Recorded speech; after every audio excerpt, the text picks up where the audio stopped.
fights. Down in the South where the gumbo's hot, we talk ball, grit, and give it all we got. Louisiana pride, Georgia dream, Southern sports gumbo, live the team. Who dat? Who's next? Tune in, let's go. It's Southern sports gumbo.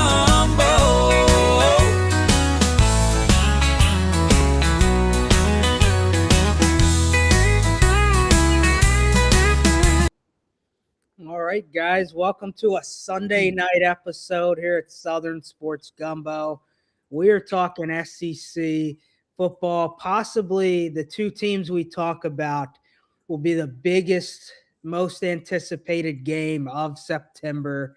That's the LSU Tigers and the Ole Miss Rebels. We're going to break down what they did good in spring, what they need to improve on going into the season tonight. And we're going to get things rolling with the Ole Miss Rebels. Old Colonel Reb here. Gavin, want to get us started on them? Yeah, so, last year, playoff team won 13 games, was just a couple plays from the championship game. Trinidad Chambliss, probably the best returning quarterback in college football, in my opinion. And Kawan Lacey, probably the best returning running back in my position, or my opinion. So you got really good players there.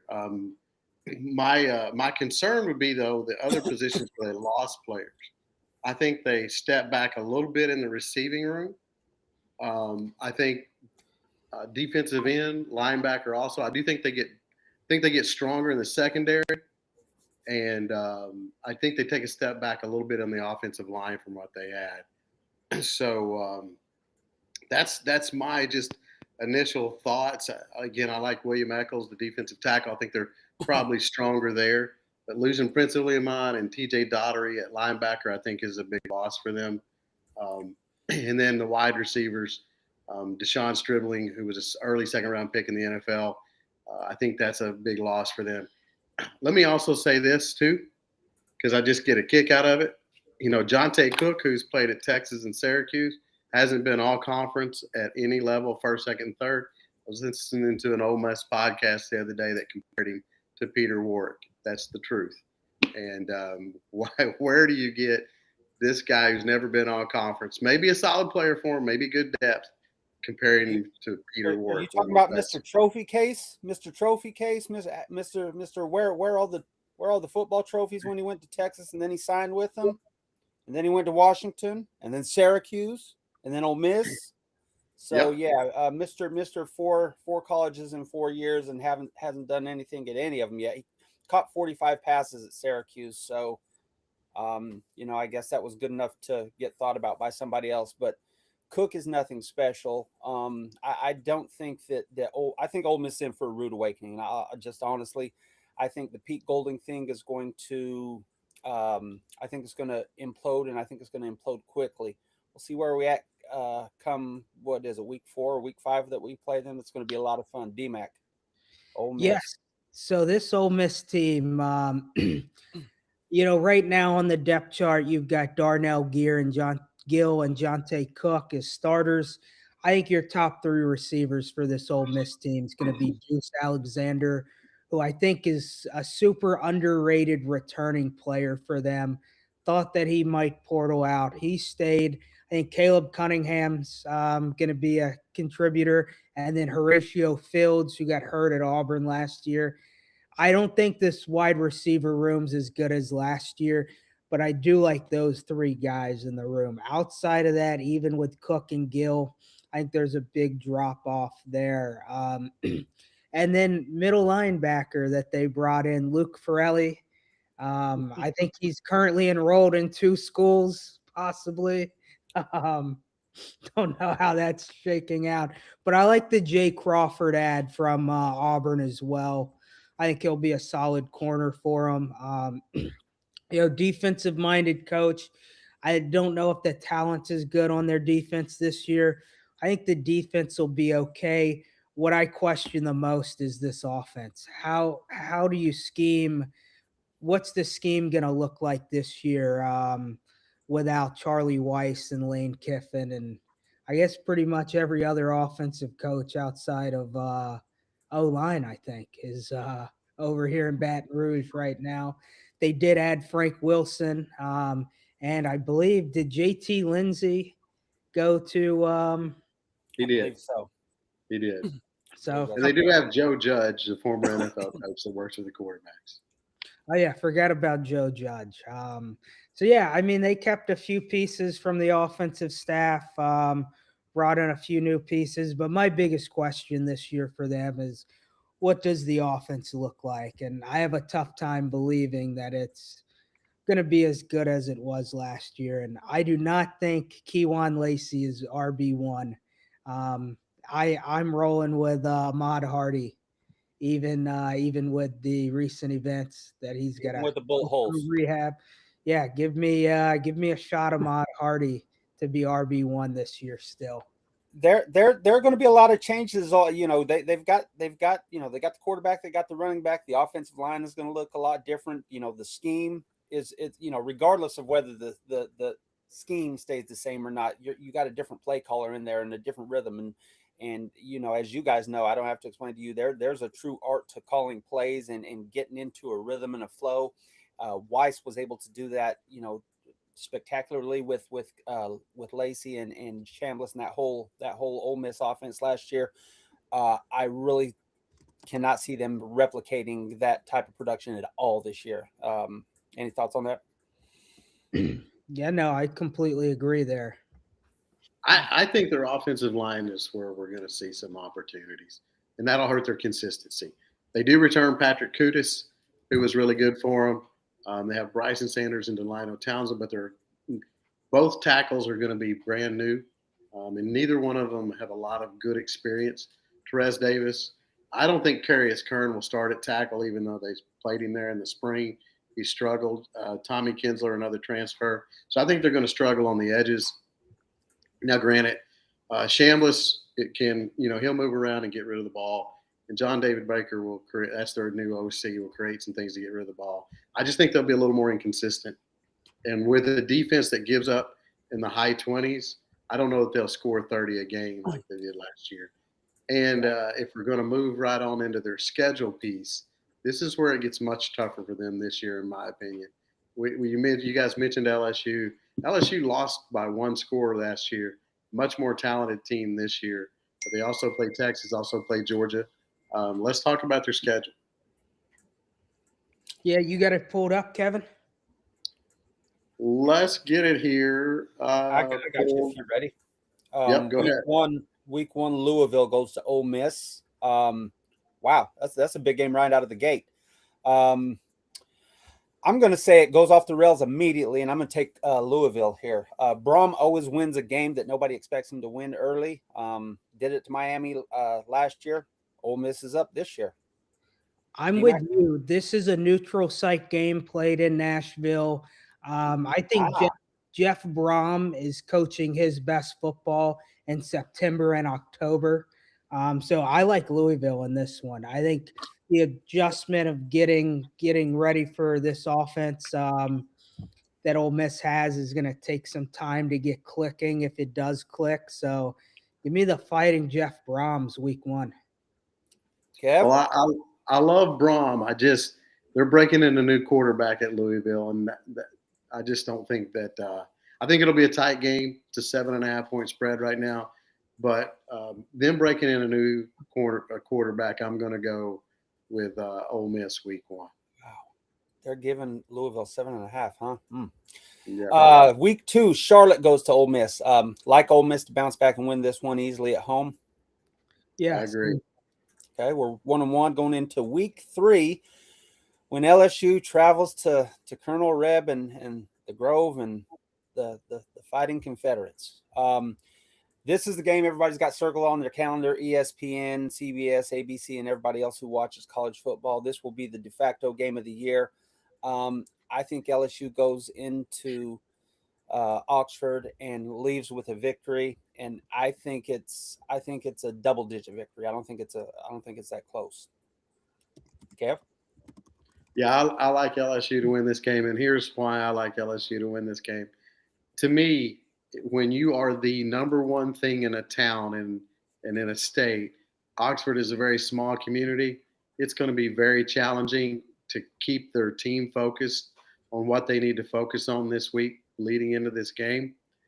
You got a brand new head coach. I just don't see that working well for Ole Miss. I think the whole noise around the game will be a lot for them to be able to just maintain their focus.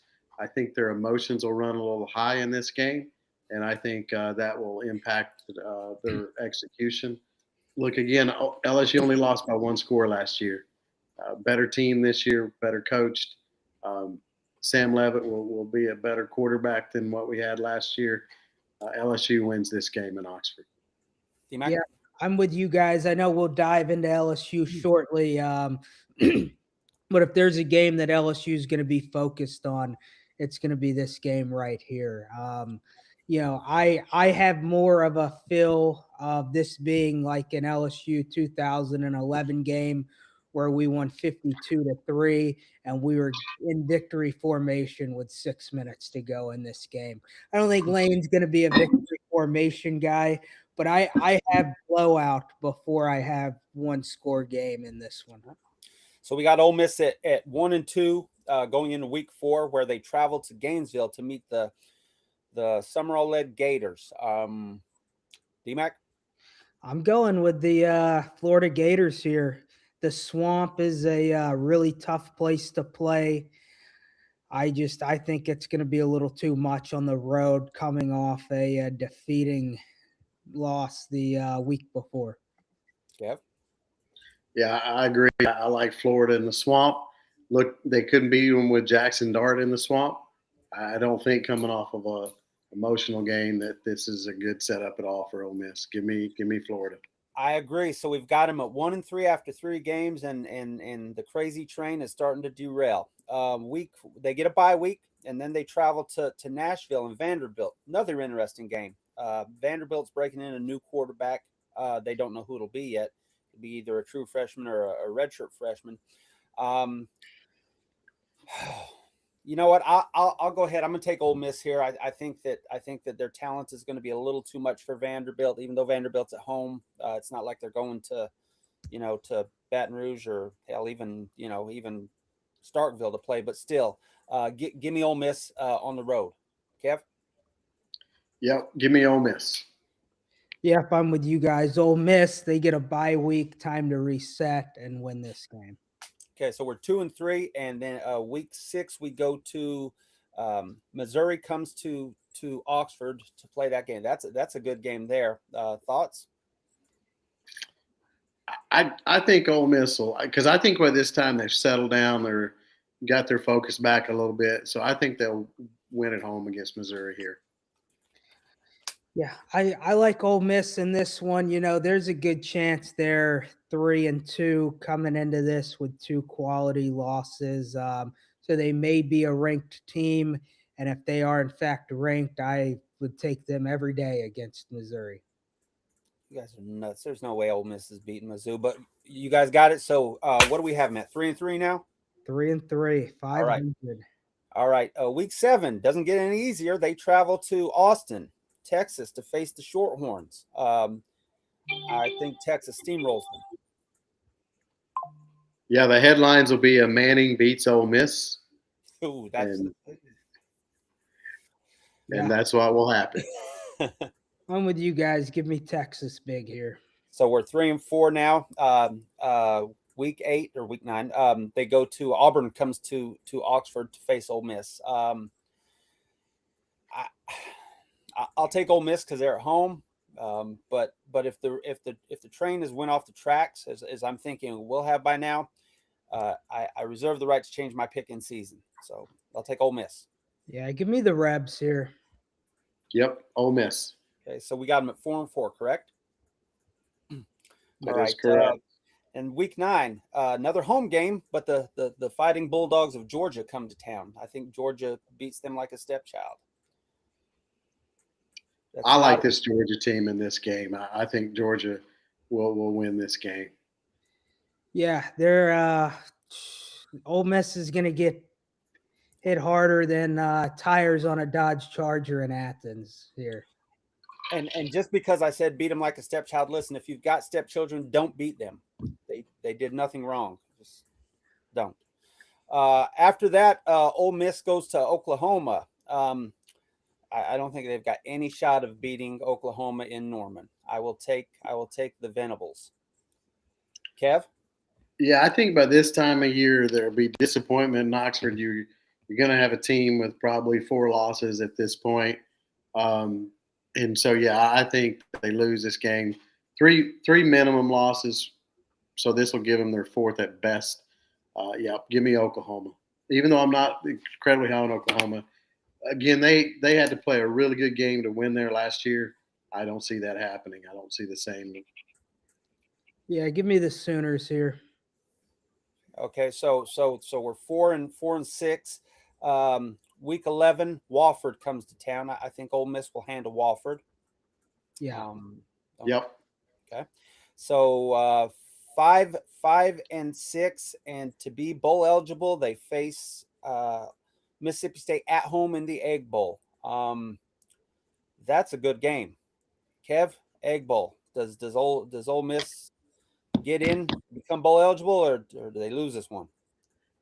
I think they'll get the win here, but if they truly come into this game needing it to be bowl eligible, I would say no.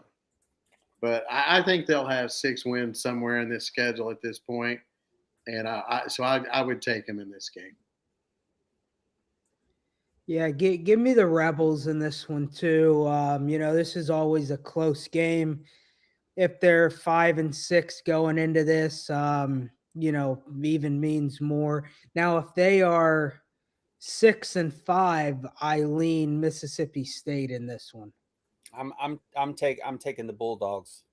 I'm taking the Bulldogs. So we've got them then, and we've got them at 6-6.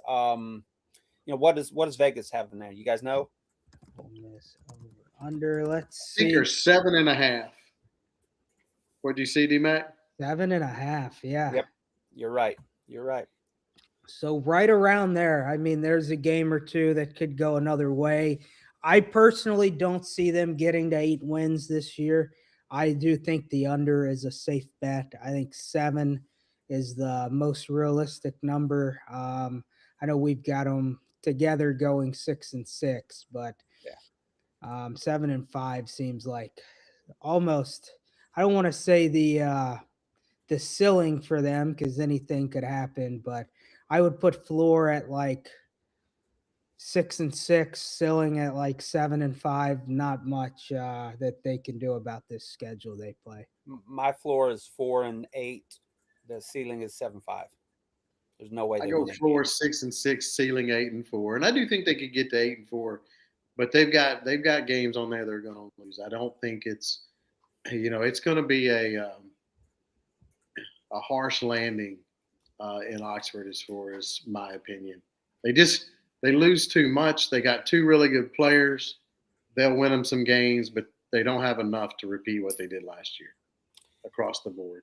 Can't wait for it. So now to what really matters, and that's the LSU Tigers here. Brand new offensive staff, new head coach, new coach on the defensive side of the ball. Eddie O is back in Baton Rouge, assisting with a variety of things. Whatever he should. Whatever he can do to help the Tigers win. Bunch of transfer portal guys brought in. Sweets, get us started on some of your favorite things about this LSU team. My favorite thing, first of all, is the coaching change. The whole staff, or virtually the whole staff, offensively needed to go. They did. Fantastic, and I'm sincerely excited for Coach Orgeron to officially be back in purple and gold. They've given him $100,000 a year, I think, is his salary. he is worth far more than that as an ambassador and just what he does for the program. I'm just looking forward to everything. The toxicity that's been around the program the last 3 or 4 years is just, it was a lot to overcome, but I think that the fresh change, these kids are buying in, and I see a lot of good things moving forward. DMAC? Yeah, I mean, man, tons of transfers in. Basically, a brand new wide receiver room. Philip Wright's back. You got Jace Brown, Jackson Harris, Winnie Watkins from Ole Miss. Roman Mothershed has been turning some eyes in camp. Eugene Wilson, Trey Brown. I mean, the list goes on and on of talent they brought into this wide receiver room. You've got Jordan Seaton, probably the best tackle in all of college football. I saw him last week, and he looks even taller than 6'7". Dude, can you cue up that picture? Is there any way we can cue up that picture, DMAC? Come on, people got to see this. I might have to add it on one of our social media posts. Do you remember what I'm talking about, Kev? Yeah, where I come up to about his waist. Same place Diego Pavia would be at next to him. Throw that out.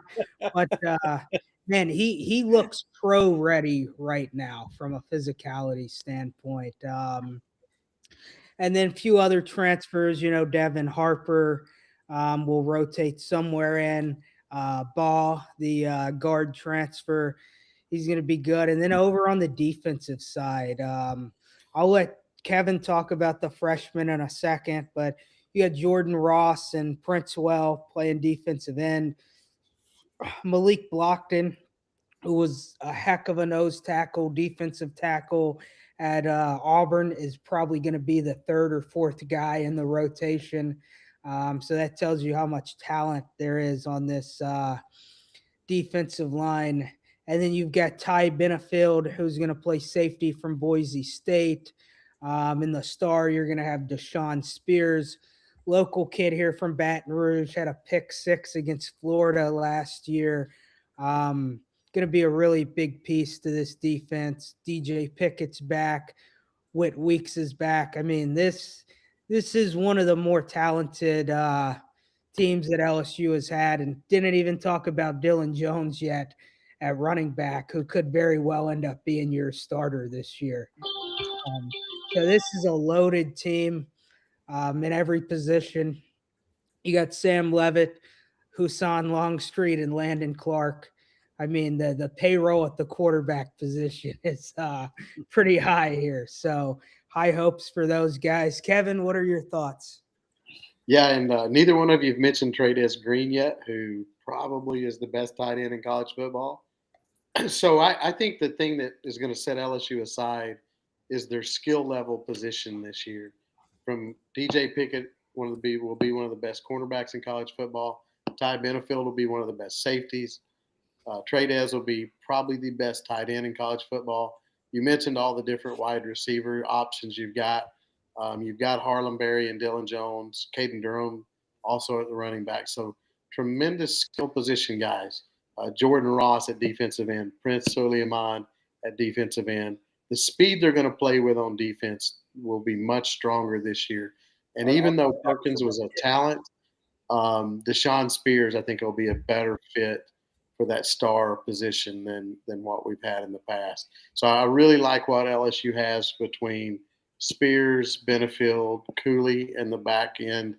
I think, and I like their depth in the middle at defensive tackle. While they may not have, they have young guys. You have at defensive tackle.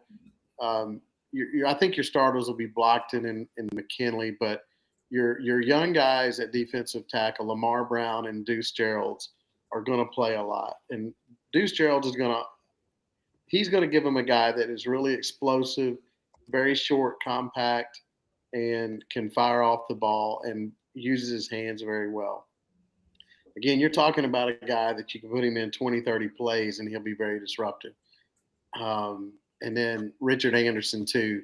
So I just think that depth that they've got in the middle and on the edges, you can move Brown back out there is pretty good. The one thing they don't need injuries at cornerback, or a player like Uliaman needs to stay healthy all year. That's their only I think areas where they could struggle. I even think there's a lot of depth in the offensive line with the transfers they brought in. But I just think the skill level positions, and you're hearing a lot of good things about Sam Levitt being a leader already, organizing things, doing things around the program as far as being there early, putting in the work and showing leadership. I just think that it's a hungry group, and within that, I include Levitt as someone that's going to be very hungry to prove that that Arizona State appearance in the playoffs was more than just an appearance. I think they want to get back and win, and I'm speaking of Levitt there. So I think it's a very talented group that's going to be very well coached, with coaches that are hungry to win, and a lot of high end talent. That's my opinion with this group. Yeah, I'm gonna make my prediction for defensive tackle. I'm going two true freshmen to start here. I think Deuce Gerald's and Big Rich Anderson get the starting nod week one. Not a knock on Blockton at all. I think he's going to rotate in a lot, but they are definitely your two highest upside players. I know they're freshmen, but the way they performed in the spring as early enrollees, and then with Lamar Brown, don't be surprised if he's lining opposite of Princewell. And we've got 3 out of our 4 guys who are true freshmen on the field at the same time on the defensive front. Our the linebacker room, with Daughtery and Weeks and Spears at star, and then you've got Jim Colley backing him up, Tylen Singleton, Keys. I mean, Baby Keys. Weeks is back there. I mean, Charles Ross. We have got a ton of depth in the linebacker room. Like Kevin said, the only place where we're light is that right defensive edge. Jalen Brown backs up Prince-U, but still we've got enough depth that we can rotate people in at that position. That's someplace where Gerald's could end up getting 15, 20 snaps a game too, because he can play anywhere along the line, I think, and cause havoc. So I'm just looking forward to these kids getting in there and showing what they can do right away. Yeah, I agree. Most talented team that LSU's had in a long time. So that's going to bring us to their schedule now. Week 1 game, they get the Clemson Tigers at home, week 1. Who do you like in this one, Sweets? I like LSU. I like LSU by 10. Yeah, give me the Tigers. Kevin? Yeah, I like LSU in this one. I will say this, though. This is the game, though, that Dabo likes. He likes to bring Clemson in as a big underdog. The team talked about a lot. So I just referenced that. His team will fight very hard. I think LSU wins this game by 14, though. Next week, we've got the purple game. The Louisiana Tech Fighting Bulldogs come down. Give me LSU in this one. I agree. Yes. 2-0. And we got the Tigers traveling to Oxford, Mississippi for possibly the most dangerous game in college football, and that includes the SWAC championship. So give me the LSU Tigers in this one. Yeah, Lane will dodge golf balls at the end of the game again, and I think LSU wins this game. Yeah, it's this will be this is going to show Ole Miss how bad they really blew this one. Following week, Texas A&M comes to town for the gold game. Love Marcel Reed, but give me LSU in this one. What do you guys think? Yeah, I like LSU in this one. I think it's a tough game, but A&M lost a lot on their offensive line. Concepcion, who to me was the difference maker in that group last year, is not with them. They still got good receiver talent, but they also lost some players on defense. I like LSU at home in this game. LSU wins the game, and this is when people start talking about LSU as a real contender. It's because it's going to be a tough game, especially coming off an emotional game the week prior. Huge game, but I think the staff will be able to keep these kids together. They got enough talent to pull this one out. Yeah, then week 5, the Tigers get McNeese State. Like the Tigers big in this one. What do you guys think? We took their coach. Now he's at Ole Miss, so we're going to beat McNeese State for Frank Wilson. Yeah, Longstreet gets some snaps in this game and gets some good playing time. Give me LSU. So Tigers are 5-0, traveling to Lexington, Kentucky, to go up against their former OC, who's now the OC there. Give me the Tigers big on the road in Lexington. I just want to shut them out. Tigers win big, but I want to shut out. This will be a game that I think I want to attend this year. I've not been to a game in Kentucky, a football game anyway. So, but give me LSU to win this game. Cool. Tigers 6-0, get Mississippi State at home the following week. Give me the LSU Tigers again. I agree. LSU. It'd be fun to watch Mario Taylor, but LSU. And so 7-0 Tigers traveling to Auburn, Alabama, Jordan-Hare Stadium, a place they have not been since Jaden Daniels was not a freshman, his first year at LSU. But give me the LSU Tigers in this one on the road as well. We were at that game, huh, Kev? Hell of a comeback. Yes, it was not a well-played game, but it was a win. Yeah, it wasn't effective, but it worked. Give me LSU here, but crazy things happen at Auburn, especially if it's a night game. If Auburn gets it rolling early, the place becomes awful. That puts it's a tough place to play, but I take LSU. This could be a trap game, though, as far as we could start out slow in this game. If you're undefeated at this point, you've got a bye week upcoming. That could be that's a game they better watch out for. Yep. So we got the Tigers at 8-0 going into a bye week. Coming off that bye, they host the Alabama Crimson Tide. I like LSU in this one. I like the talent on the LSU roster. I like the coaching staff as a major edge in this one as well. I agree. And this is when Alabama fans start talking about getting Kiffin from us and firing DeBoer. So now you got LSU and Bama. SEC is a line of scrimmage game.